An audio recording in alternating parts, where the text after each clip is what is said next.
രാജീവ് ചന്ദ്രശേഖരൻ്റെ കാര്യത്തിൽ പ്രധാനമന്ത്രിയും പ്രധാനമന്ത്രിയുടെ ഓഫീസും കേരളത്തിൽ ഇത്തരം പരിപാടികൾ നടക്കുമ്പോൾ നേരത്തെയും ചെയ്തിട്ടുണ്ട്. അങ്ങനെയാണ് കുമ്മനടി എന്നുള്ള വലിയ കാര്യത്തിലേക്ക് വന്നത്.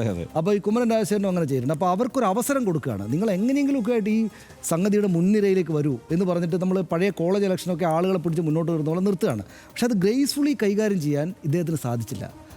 കുമ്മനം രാജശേഖരൻ പക്ഷേ അദ്ദേഹത്തിൻ്റെ അബദ്ധം കൊണ്ടല്ല, അദ്ദേഹത്തോട് അവിടെ പോയി ഇരിക്കാൻ പറഞ്ഞു. പ്രധാനമന്ത്രിയുടെ ഓഫീസ് BJP നേതൃത്വം പറഞ്ഞു, അവിടെ പോയി ഇരുന്നു. അദ്ദേഹം അവിടെ വേറെ കുഴപ്പമൊന്നും ഉണ്ടാക്കില്ല, പക്ഷേ വലിയ തമാശയായി പോയി. രാജീവ് ചന്ദ്രശേഖർ പക്ഷേ നേരത്തെ കയറി പോകേണ്ട കാര്യം എന്താണ്? അദ്ദേഹം അത് ഗ്രേസ്ഫുള്ളി, ഞാൻ പറയുന്ന ഈ പ്രശ്നങ്ങളൊക്കെ ഉണ്ടെങ്കിലും അദ്ദേഹം ആ സമയത്ത് കയറി ചെല്ലുകയും അദ്ദേഹത്തിൻ്റെ കസേരക്ക് എടുത്തിരിക്കുകയും മറ്റുള്ളവരോട് സംസാരിക്കുകയും ഞാൻ പ്രധാനമന്ത്രിയുടെ ആളാണ് എന്നൊക്കെ പറഞ്ഞ ഒരു ആതിഥേയൻ ചമയൊക്കെ ചെയ്താൽ ഓക്കെ ആയേനെ. ഇത് അവിടെ ഇരുന്നിട്ട് ആരും ഇല്ലാത്തപ്പോഴൊന്നും മുദ്രാവാക്യം വിളിക്കുകയാണ് കുട്ടികളെ പോലെ. അപ്പോൾ ഇത് ഗ്രേസ്ഫുള്ളി അദ്ദേഹത്തിന് കൈകാര്യം ചെയ്യാൻ പറ്റില്ല. പ്രധാനമന്ത്രിയും പ്രധാനമന്ത്രിയുടെ ഓഫീസും ഈ കഴിഞ്ഞ കാലത്തിനിടെ കേരളത്തിലെ BJP സംസ്ഥാന അധ്യക്ഷന്മാർക്ക് കൊടുത്തിരിക്കുന്ന രണ്ട് പ്രധാനപ്പെട്ട ഈ ഗ്രേസ്ഫുള്ളി കൈകാര്യം ചെയ്യാനുള്ള ഇത്തരം സംഗതികളെ അവർ രണ്ടുപേരും കുളമാക്കി കളഞ്ഞു.